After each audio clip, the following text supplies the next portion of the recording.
tunakuinua Baba, tunakutukuza. Ni wewe tu Bwana, umestahili heshima, umestahili kuinuliwa, umestahili kuabudiwa. Mwambie Bwana umestahili. Hebu mwadhimishe Bwana kwa nafsi yako, mwadhimishe Bwana. Msomaji nisomee ule mstari wa 12, 22. Msomaji Mathayo 13:22. Amen. Mpe maiki haraka. Huyo ndiye alisikiaye lile neno na shughuli za dunia na udanganyifu wa mali hulisonga lile neno likawa halizai. Bwana Yesu asifiwe sana. Biblia inasema naye aliyepandwa juu ya miiba ni yule ambaye ulisikia lile neno na shughuli za dunia zikamsonga, likawa lile neno halizai, lile neno ambalo limepandwa ndani yake. Na somo hili tulilianza siku ile ya Jumapili, lakini lilikuwa ni somo lenye mwendelezo. Tuliangalia pale kwenye kitabu cha Mathayo, tuliangalia vitu vingi kidogo, tulisema neno la Mungu ni mbegu, lakini neno la Mungu ni ufunuo. Tukasoma Mathayo hiyo 13 kuanzia mstari wa 3 hadi wa 23. Bwana asifiwe sana. Lakini leo tutakuwa na mwendelezo kwenye ile aya ya 22, Mathayo 13 na ule mstari wa 22. Biblia inazungumza habari ya yule aliyepandwa kwenye miiba. Wale waliokuwepo Jumapili nadhani utaanzia pale na tutaendelea. Bwana asifiwe sana. Lakini kwa wale wageni, kabla sijaendelea, mimi ni mchungaji wa mahali hapa, ni mchungaji kiongozi, naitwa William Nasoro Alhamis. Lakini pia niko na mke, nimeoa. Mama mchungaji, naomba usimame watu waweze kukutambua mahali ulipo. Niko na mke, huyo ndio mke wangu na ndio mama mchungaji. Bwana asifiwe sana. Lakini pia tuko na watoto 6 wako hapa wote. Nadhani Mungu mtawaona na mtawajua. Amen. Okay. Biblia leo nina mwendelezo wa somo unaosema madhara ya udanganyifu wa mali. Madhara ya udanganyifu wa mali. Bwana Yesu asifiwe sana. Madhara ya udanganyifu wa mali. Na leo tutaenda kuangalia madhara ya udanganyifu wa mali. Neno letu limetuambia ile mbegu iliyopandwa kwenye miiba ni ile hali ya mtu kufika hatua analisikia neno la Mungu, na kwa sababu ya shughuli za dunia, mahangaiko ya ulimwengu huu tulionao, inafika hatua lile neno lililopandwa ndani mwake linakuwa halina matunda, halina matokeo, halina mwendelezo. Bwana Yesu asifiwe. Mungu atusaidie sana. Udanganyifu, madhara ya udanganyifu wa shughuli za mali. Lakini kuna kitu hapa nataka tuendelee leo, nadhani nitafundisha. Biblia inasema mtu akikosa madhara ya udanganyifu wa nini? Wa mali. Namba 1, mtu kukosa matokeo mazuri katika utumishi wake. Yaani tunapozungumza habari ya udanganyifu wa mali katika ulimwengu tulionao, na hapa ninazungumza kwa habari ya kanisa. Yesu alizungumza kwa habari ya neno la Mungu, akatoa ile mifano ya kwamba mbegu, mpanzi alitoka kwenda kupanda. Alipokuwa anapanda, mbegu nyingine zilianguka kwenye njia, watu wakapita wakazikanyaga, lakini ndege akaja akainyakua ile mbegu. Lakini nyingine ikaanguka kwenye mwamba, lakini ilipoanguka kwenye mwamba ikajaribu kujikokota ili iweze kupata mizizi, iweze kutoboa na kuota, lakini kwa sababu hapakuwa na udongo wenye kina, ile mbegu ikashindwa kuota, haikuwa na mafanikio. Lakini kuna mbegu ambayo imepandwa kwenye miiba. Biblia inasema ni ile ambayo imeota, lakini ikawa kwa sababu imesongwa, haina mahali pa kujitanua, ile mbegu ikafika hatua ikashindwa kukua ili iweze kuzaa matunda. Amina. Haya yalikuwa ni maneno ya Yesu kwa wanafunzi wake, na Yesu akafika hatua akawatafsiria habari ya zile mbegu, akawaambia habari ya mpanzi, kwamba mpanzi ni Mungu mwenyewe, lakini mbegu ni neno la nani? La Mungu. Amina jamani. Na hiyo udongo tuliona kwamba sisi ni udongo, kwamba mbegu ina neno la Mungu linapandwa ndani yetu. Na nikasema, je, wewe udongo, wewe ni mwamba? au ni udongo ambao uko msituni, pana miba, hapajafafishwa, lakini mtu ametupa mbegu pale, lakini imejitahidi kuota, lakini ikashindwa kuendelea. Na ndio kitu ambacho tunataka tukitizame leo, madhara ya udanganyifu wa mali tunapokuwa kwenye safari ya kuelekea mbinguni. Hapa sisi sote ni wasafiri. Bwana asifiwe sana. Mimi ni msafiri na wewe ni msafiri. Sote ulimwenguni hapa ni wasafiri. Hakuna mtu hata mmoja ambaye sio msafiri. Na ndio maana wanadamu, Biblia inasema, ukisoma kitabu kile cha Ayubu, Ayubu anafika hatua anasema, mwanadamu aliyezaliwa na mwanamke siku zake za kuishi si nyingi, tena zimejaa shida na tabu nyingi. Siku zake zinahesabika, kwa sababu siku zetu zinahesabika. Na ndio maana tunasema kwamba hapa duniani sisi ni wapitaji. Bwana asifiwe sana. Yani wewe ni wa kitambo tu hapa, yani muda mfupi unaondoka. Amen. Kwa hiyo nataka kuzungumzia habari ya udanganyifu wa nini? Wa mali. Mtu anapofika hatua ulimwengu ukamsonga, maana neno la Mungu ni mbegu. Ni kweli umeamini kabisa, ni kweli unaenda kanisani, ni kweli umempokea Yesu kuwa Bwana na Mwokozi wa maisha yako, lakini baada ya kumpokea Yesu kuwa Bwana na Mwokozi wa maisha yako, kuna mchakato, kuna safari ambayo tunatakiwa kutembea ili tuweze kufikia kile kitu ambacho Yesu ametuandalia. Bwana asifiwe sana. Siku moja tutapita, lakini siku moja tutasimama kwenye kiti cha hukumu cha Mungu Baba. Bwana asifiwe sana. Na Biblia inasema kila mtu atalipwa kulingana na matendo yake. Amen. Tutalipwa kulingana na nini? Na matendo. Kwa hiyo mtu kukosa matokeo mazuri katika utumishi wake. Hapa tulipo sote ni watumishi. Bwana asifiwe sana. Katika ulimwengu wa roho, Mungu anakuangalia na anakutegemea kwa ajili ya kusudi fulani ambalo lilimfanya akuokoe. Vijana ambao mmeokoka leo, mimi nataka niwaambie kwamba hili sio kwamba mmetaka kuokoka, hapana, bali kuna neema ya Mungu inawafuatilia, kwa sababu Mungu anawakusudi na wewe. Yamkini hapo katika vijana mliokoka kuna watumishi wa Mungu wakubwa hapo. Ukikaa vizuri katika neno la Mungu, Mungu atakufunulia na atakuelekeza ya kupasayo kutenda unapokuwa hapa chini ya jua. Amina jamani. Amen. Hebu fungua kitabu kile cha Mathayo 6:19 hadi 21. Mathayo 6:19 soma mpaka 21. Mathayo 6. Amina. Mathayo 6 mstari wa 19 hadi 21. Neno la Mungu linasema, msijiwekee hazina duniani, nondo na kutu viharibupo na wevi huvunja na kuiba, bali jiwekeeni hazina mbinguni, usikoharibika kitu kwa nondo wala kutu, wala wevi hawavunji wala kuiba. Kwa kuwa hazina yako ilipo, ndipo utakapokuwapo na moyo wako. Bwana Yesu apewe sifa. Hapa Yesu anafika hatua anasema, msijiwekee hazina duniani, mahali ambapo nondo na kutu huharibu, lakini ekeni hazina yenu wapi? Mbinguni, ambako nondo na kutu wala wevi hawaibi. Lakini anafika hatua anasema, maana hazina ya mtu ilipo, ndipo na moyo wake utakuwepo. Bwana Yesu asifiwe sana. Haya ni mahimizo ya Yesu kwa ajili ya kanisa lake. Anasema kweli tuko duniani, tunahitaji kuwa na mafanikio ya kidunia, na mimi sikatai ya kwamba kila mtu hapa anahitaji kuwa na mafanikio ya kidunia, kila mtu anahitaji kuwa na mali, kila mtu anahitaji kuwa na fedha, na Biblia inatuamuru ya kwamba tutafute, tusikae bila kufanya kazi, maana Biblia inasema asiyefanya kazi na sile. Kwa hiyo inatuamuru kufanya kazi na kutafuta, lakini tufike hatua katika maisha tunayoishi, ni lazima kwanza tujue Mungu mbele. Mungu kwanza. Bwana asifiwe sana. Haleluya.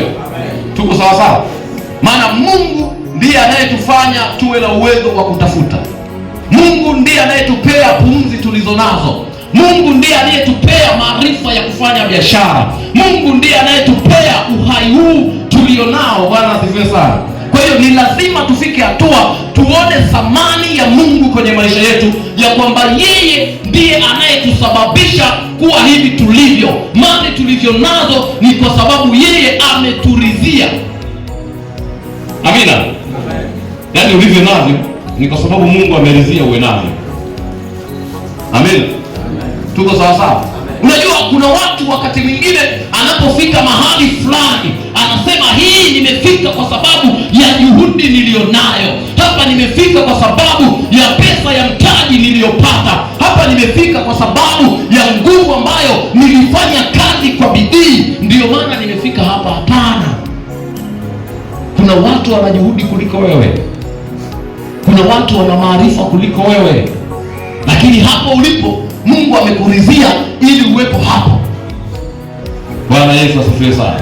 Kwa hiyo Biblia inatuagiza jinsi ambavyo ya kumkumbuka Mungu kwenye maisha yetu, kwamba maisha yasitufanye kukaa mbali na Mungu, maisha yasitufanye kumsahau Mungu, maisha yasitufanye kuto kumwabudu Mungu, maisha yasitufanye kuto kumtumikia Mungu. Anasema jiwekeeni hazina yenu mbinguni, yaani tumtangulize Mungu kwanza.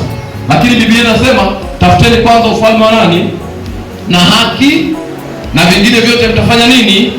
Mtazidishiwa. Kwanza ni ufalme wa Mungu. Nilikuwa natengeneza msingi. Bwana Yesu asifiwe sana. Lakini ukisoma kitabu cha Yakobo 5:2 na 3, msomaji wangu nisomee kitabu cha Yakobo. Nazungumzia habari ya madhara ya udanganyifu wa mali. Yakobo 5, soma mstari wa 2 mpaka wa 3. Madhara ya udanganyifu wa mali. Amina. Yakobo 5 mstari wa 2 na wa 3, neno la Mungu linasema, mali zenu zimeoza na mavazi yenu yameliwa na nondo. Dhahabu yenu na fedha yenu zimeingia kutu, na kutu yake itawashuhudia, nayo itakula miili yenu kama moto. Mmejiwekea akiba katika siku za mwisho. Amina. Bwana Yesu asifiwe sana. Anasema mali zenu zimeoza na mavazi yenu yameliwa na nondo. Dhahabu yenu na fedha yenu zimeingia kutu, na kutu yake itawashuhudia, nayo itakula miili yenu kama moto. Mmejiwekea akiba katika siku za mwisho. Bwana Yesu asifiwe sana. Unaona, anasema mali yenu imeliwa na kutu, na hiyo kutu itawashuhudia. Haleluya. Sio mimi, ni Biblia. Bwana apewe sifa. Sawa? Lakini anasema dhahabu yenu na fedha yenu imeingia kutu, na kutu itawashuhudia, nayo itakula miili yenu kama moto. Haleluya. Ile hali ya kufika hatua kumsahau Mungu kwa sababu ya mafanikio tuliyonayo, ile hali ya kufika hatua kusahau masuala ya ibada kwa sababu ya utafutaji. Biblia inasema fedha yenu imeliwa na nini? Na kutu, na miili yenu itafanya nini? Mbona umalizii? Bwana asifiwe sana. Haleluya. Au hujanielewa hilo neno? Hujanielewa hilo neno? Na dhahabu yenu na fedha zenu zimeingia kutu, na kutu yake itawashuhudia, nayo itakula miili yenu kama moto. Yaani mtu anafika hatua anamsahau Mungu, anasahau kwamba kuna Mungu ambaye anampa uhai, anasahau kwamba kuna Mungu ambaye anampa afya awe hivyo alivyo, anasahau kwamba kuna Mungu anamtunza ili awe na amani aliyonayo. Lakini kwa sababu anafika hatua anatongwa na mambo ya dunia, na ndio maana Biblia inasema ile mbegu iliyopandwa kwenye miiba ilijaribu kuota, na ilipokuwa inajaribu kuota kwa sababu ya shughuli za ulimwengu, shughuli za mali, ile mbegu ikashindwa kuzaa matunda. Udanganyifu wa mali, udanganyifu wa ulimwengu tulio nao. Haleluya. Yaani mtu anafika hatua ile hali ya kumtumikia Mungu, ile hali ya kumwishia Mungu, anaona kama anapoteza, anaona kama anapitwa na mambo fulani hivi. Sikiliza nikueleze, maisha yako yako mikononi mwa Mungu. Pasipo Mungu hauwezi kuwa hapo ulipo. Pasipo Mungu hauwezi kufanikiwa na mafanikio yako yakadumu. Na ndio maana anasema mali yenu na fedha zenu zimeliwa na kutu. Sawa sawa jamani. zimeliwa na nini? Yaani unapata pesa lakini hauoni unachokifanya. Unapata fedha haina baraka, unapata fedha haina mafanikio. Unapata pesa, unafika hatua mtu anajiuliza, wamenifuata watu wengi, wananiambia baba, tunapata sana pesa, napata sana hela, lakini sina ninachokifanya, na sijui ninatumia kitu gani. Yaani sielewi pesa inapotea poteaje. Sikiliza nikolele, kuna mahali tu hujakaa sawasawa. Haleluya! Lakini ukikaa sawasawa, Mungu atalinda fedha yako, Mungu atalinda mali yako. Utapata pesa kidogo, lakini itakuwa na mafanikio makubwa. Bwana asifiwe. Usitawaliwe na mali, yaani mali isikutawale, pesa isikutawale, mafanikio yasikutawale. Unajua kuna watu wametawaliwa na mafanikio, yaani anapokuwa na mafanikio, yaani yale mafanikio yanamtawala. Anapokuwa na vitu na mali, anatawaliwa na hivyo vitu. Mungu aliwaambia wana wa Israeli, akawaambia, mtakapoingia katika nchi ya Kanaani, mtakapofuga ng'ombe zenu zitakapoongezeka, mtakapojenga nyumba nzuri, pale mtakapofanikiwa, msimsahau Mungu wenu. Bwana asifiwe sana. Haleluya. Yaani pale watakapoingia Kanaani, Mungu alijua kwamba watafanikiwa sana. Alijua kwamba watakuwa na mang'ombe, alijua kwamba watakuwa na mali nyingi, lakini nasaha za Mungu kwa wana wa Israeli, anawaambia msimsahau Bwana Mungu wenu aliyewatoa katika nchi ya nini? Ya utumwa. Halo. Bwana asifiwe. Msimsahau.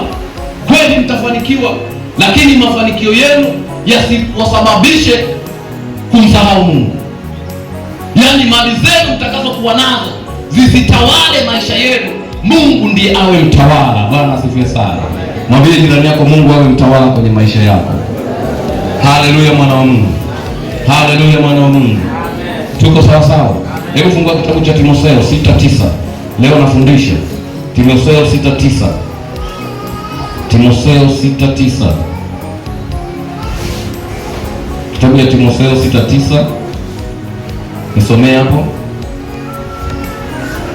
Alafu utasoma Mathayo 19:16-22. Msomaji haraka haraka.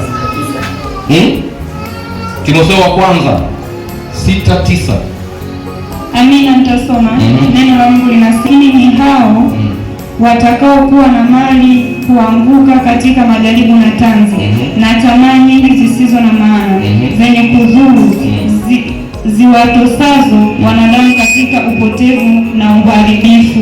Soma Mathayo 16, Mathayo 19:16-22. Leo tunajifunza. Mimi nitasoma Mathayo 19 mstari wa 16 hadi 22. Neno la Mungu linasema, tazama, mtu mmoja akamwendea akamwambia, mwalimu, nitende jambo gani jema ili nipate uzima wa milele? Akamwambia, kwani kuniuliza habari ya wema? Aliye mwema ni mmoja, lakini ukitaka kuingia katika uzima zishike amri. Akamwambia, zipi? Yesu akasema, ni hizi: usiue, usizini, usiibe, usishuhudie uongo, waheshimu baba yako na mama yako, na mpende jirani yako kama nafsi yako. Yule kijana akamwambia, haya yote nimeyashika, nimepungukiwa na nini tena? Yesu akamwambia, ukitaka kuwa mkamilifu, enenda ukauze ulivyo navyo, uwape maskini, nawe utakuwa na hazina mbinguni, kisha njoo nifuate. Yule kijana alipolisikia neno lile, akaenda zake kwa huzuni, kwa sababu alikuwa na mali nyingi. Amina. Amen. Bwana Yesu asifiwe sana. Aliyasema Yesu kwenye kitabu cha Mathayo, lakini ukisoma ile Timotheo wa kwanza 6 mstari ule wa 9. Bwana asifiwe sana. Mstari wa 9, Biblia inasema, lakini hao watakao kuwa na mali huanguka katika majaribu na tanzi na tamaa nyingi zisizo na maana zenye kuzuru ziwatozazo wanadamu katika upotevu na uharibifu. Bwana Yesu asifiwe sana. Yaani sijazungumza habari ya kutokuwa na mafanikio, hapana. Ninazungumza habari ya kutawaliwa na mafanikio, habari ya kumilikiwa katika ule hali ya kufanikiwa kwako, mafanikio yakakufanya kuwa na kiburi mpaka unafika hatua unamsahau Mungu. Mafanikio yanakufanya kuwa na kiburi mpaka unafika hatua unajihisi ya kwamba wewe huna uhitaji wowote mbele za Mungu. Unahisi ya kwamba hakuna haja ya ibada, unahisi hakuna haja ya kitu kingine chochote. Ni kwa sababu umefika hatua una mafanikio. Lakini Yesu alizungumza habari ya kijana mmoja. Wakati Yesu akiwa katika misheni yake, alikutana na kijana mmoja. Yule kijana akamuuliza maswali kwenye kitabu ile ya Mathayo, msomaji wetu amesoma hapo. Akasema, mwalimu mwema, nifanye nini ili niweze kuurithi uzima wa milele? Swali la kijana. Yesu akamjibu akamwambia, je, wazijua amri? Jamaa akasema, amri nazijua, nimezishika tangia utoto wangu, zile amri ambazo Mungu aliwapea wana wa Israeli: usiue, usizini, usiibe, usiseme uongo, usitamani mwanamke asiye mke wako. Kijana anasema hizo amri nimezishika tangia utoto wangu, nazielewa. Anaelewa sheria, anaelewa asiue, anaelewa asizini, anaelewa asiibe, anaelewa asiseme uongo. Hizo amri ametembea nazo. Anawezekana alikuwa mtu wa dini, inawezekana alikuwa anaingia na kutoka kwenye nyumba ya dini, lakini Yesu akafika hatua akamwambia, umepungukiwa na jambo moja. Jambo hili moja. Bwana Yesu asifiwe sana. Haleluya. Jambo moja umepungukiwa nalo. Ni kweli sheria umezishika, ni kweli ibada unafanya, ni kweli kanisani unaingia, ni kweli unashuhudia wengine, lakini umepungukiwa na jambo moja. Anamwambia, kauze ulivyo navyo, halafu ugawape nani? Halafu njoo ufanye nini? Unifuate. Halo? Bwana asifiwe sana. Bwana asifiwe. Nataka tujifunze kitu hapa. Leo nimesema nafundisha, yani kama nazungumza. Bwana asifiwe sana. Amina. Anamwambia kauze ulivyo navyo, halafu njoo unifuate. Biblia inasema yule kijana akahuzunika moyoni mwake, maana alikuwa na mali nyingi. Yaani ile hali ya kwenda kuuza mali zake, lile agizo la Mungu kwake, maana Yesu ni Mungu, si ndio? Na agizo la Yesu anamwambia kauze ulivyo navyo, alafu njoo unifuate. Na Yesu alisema anayeipenda nafsi yake ataipoteza, na atakayeipoteza kwa ajili yangu ataiona. Bwana Yesu asifiwe sana. Haleluya. Tuko sawa sawa?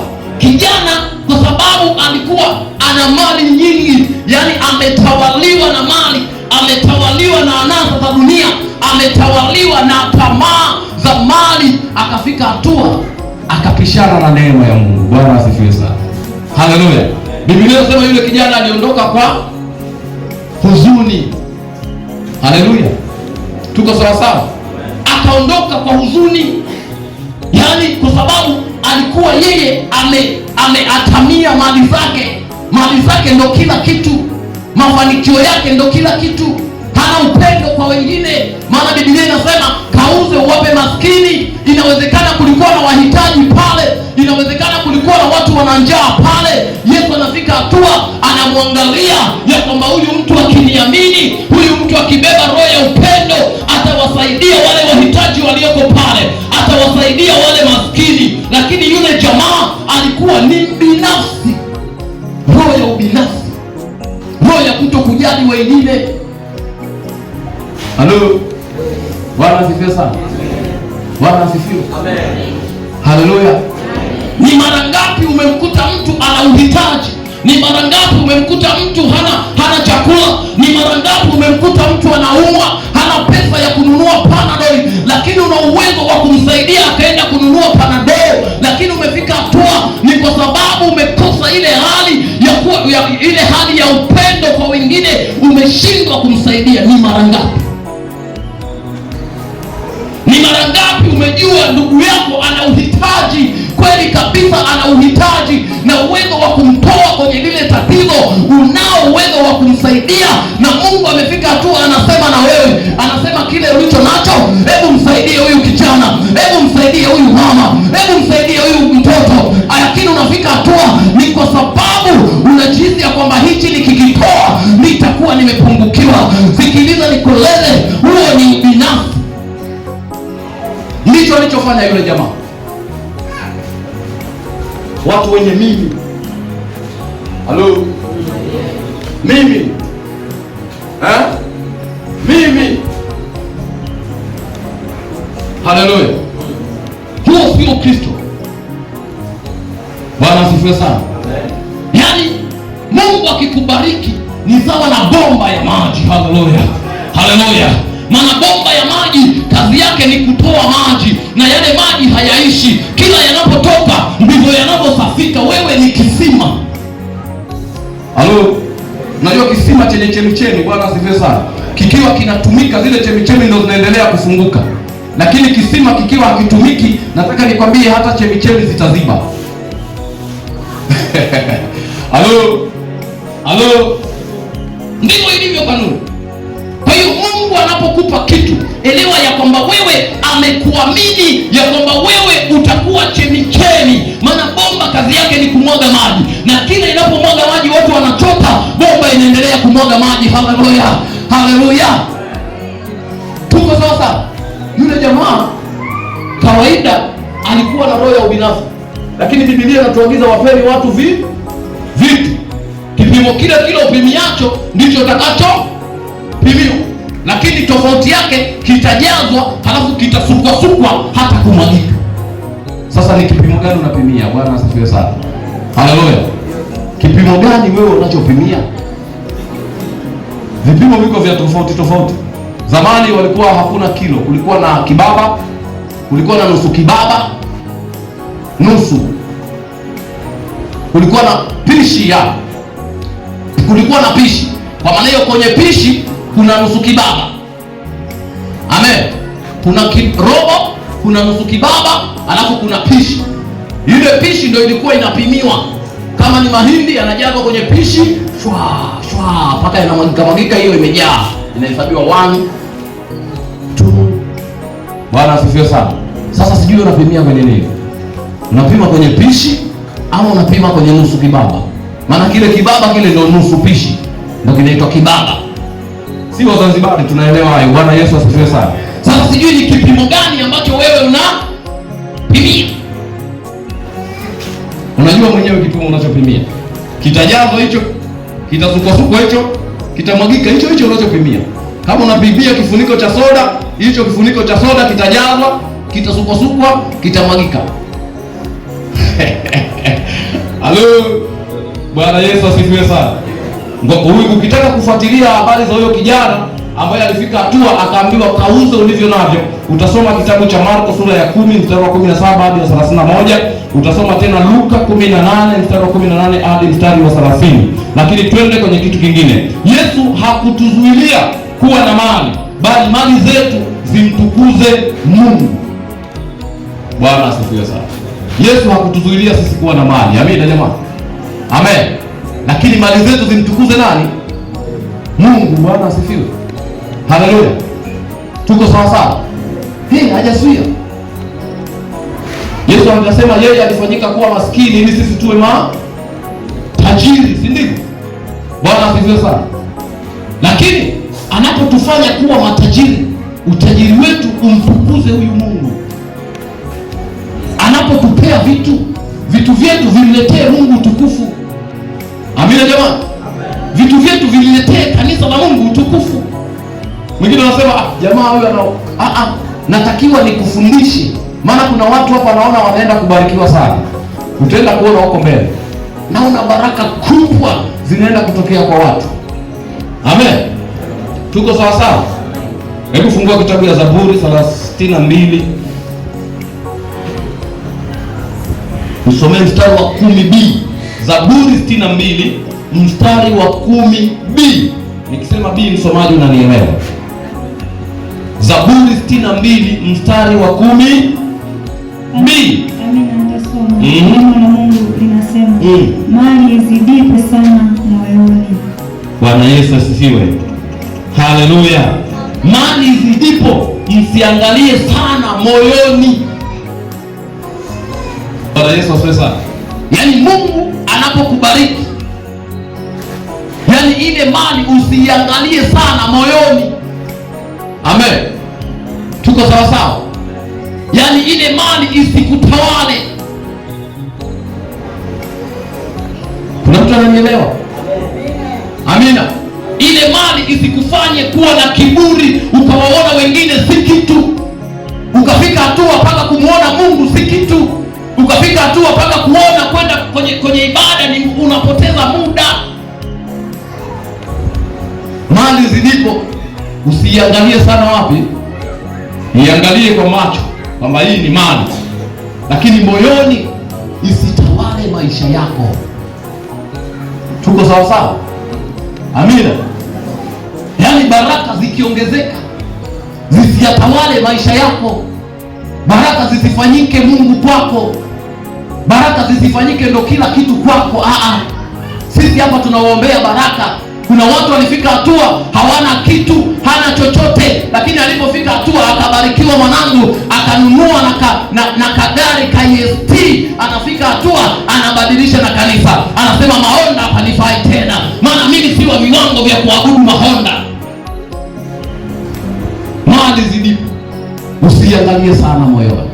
Bwana Yesu asifiwe sana. Yaani anaota kiburi na kutembea, mwanangu kuna badilika. Anatembea amejitanua, yeye ndo alwatan.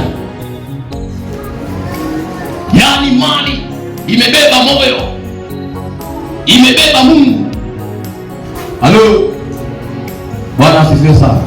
Kuna mtu ananielewa? Maana naziona baraka za Mungu zinaenda kutokea. Haleluya. Naona mafanikio yanaenda kutokea. Haleluya. Naona watu wanaenda kuinuliwa. Haleluya. Lakini utakapoinuliwa usimwache Bwana, usimwache Yesu. Sema Yesu, nilikuwa chini, leo umeniinua. Nilikuwa na kuabudu kwa viwango vya chini, naongeza viwango vya kukuabudu. Nilikuwa na kutolea kwa viwango vya chini, naongeza viwango vya kukutolea. Nilikuwa sitoi, leo Bwana umenibariki, ninaanza kukutolea ili utukufu wako, mali zangu zikutwalie utukufu. Haleluya. Bwana asifiwe sana. Yule jamaa alikuwa mnyimifu, jamaa alikuwa na roho mbaya mpaka Mungu, mpaka Yesu. Yaani jamaa amejizuilia mwenyewe wokovu, yaani mimi nikatoe mali zangu kwa ajili ya kumfuata tu huyu jamaa. Wapo hapo. Halo. Bwana asifiwe sana. Watu wasio, yaani wewe ni uzuru.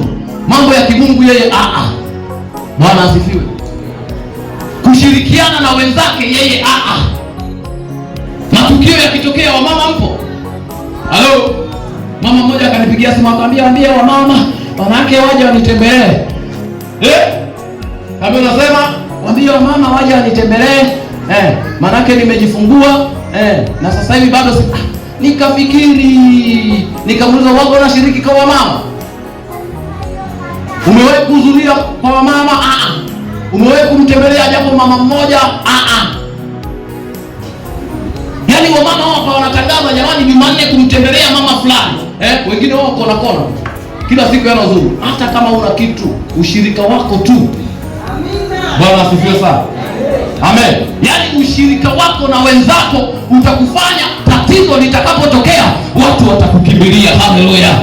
Bwana asifiwe sana. Tuko sawa sawa? Wababa wewe, watu wakiwa na mambo ya wababa, wewe ni nyuma tu. Sasa watu kama hao nije nikitokee tatizo mwanangu, halafu wamekaa watu hawajaenda, anaona watu wenyewe hata upendo hawana. Wewe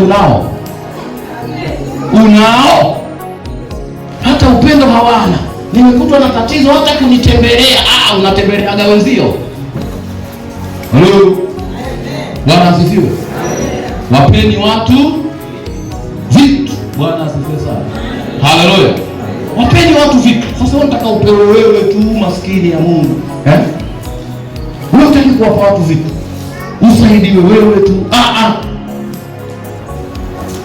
Kanisa ni ushirika. Bwana asifiwe. Na tunaposema ushirika tunafanya kwa pamoja. Haleluya. Tunaposema ushirika, tunapokuwa na jambo, tunasema tuna jambo fulani, wababa tuna jambo fulani, tunataka tufanye kitu 1, 2, 3. Sikiliza, kila mtu ana viwango vyake vya kufanya. Kila mtu anajulikana uwezo wake jinsi na mimi nitajumuika pamoja na wenzangu, kwa sababu mimi ni mshirika. Haleluya, Bwana asifiwe sana. Shiriki na wenzako. Tuko sawa sawa?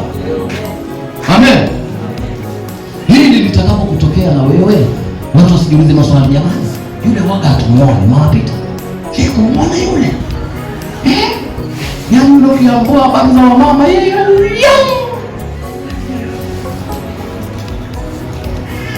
Ana habari sasa, siku kakafinywa sasa.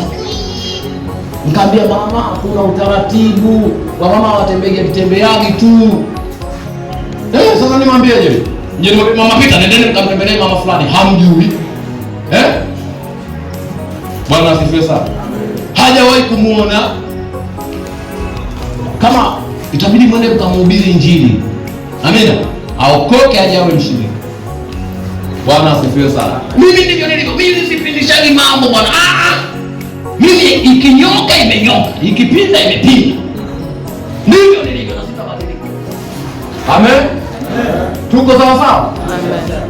Twende. Bwana asifiwe sana. Umeona hapo Zaburi imesemaje? Maana nimeongea sana. 62. Soma vizuri Biblia uielewe.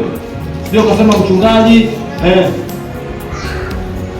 anasema mali zidipo usiangalie sana moyoni mwako, ipotezee wakati mwingine. Luka 12 mstari wa 15. Nisomee msomaji, ndio naenda kumaliza leo. Sina somo refu sana. 12 mstari wa 15. Nitasoma Luka 12 mstari wa 15. Neno la Mungu linasema, akawaambia, angalieni, jilindeni na choyo, maana uzima wa mtu haumo katika wingi wa vitu vyake alivyonavyo. Endelea. Akawaambia mithali akisema, shamba la mtu mmoja tajiri lilikuwa limezaa sana.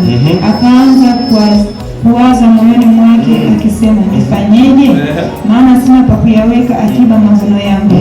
Akasema, nitafanya hivi, nitazivunja gara zangu, nijenge nyingine kubwa zaidi, na humo nitaweka nafaka yangu yote na vitu vyangu. Kisha nitajiambia, nafsi yangu, una vitu vyema vingi ulivyojiwekea akiba kwa miaka mingi, pumzika basi, ule ufurahi.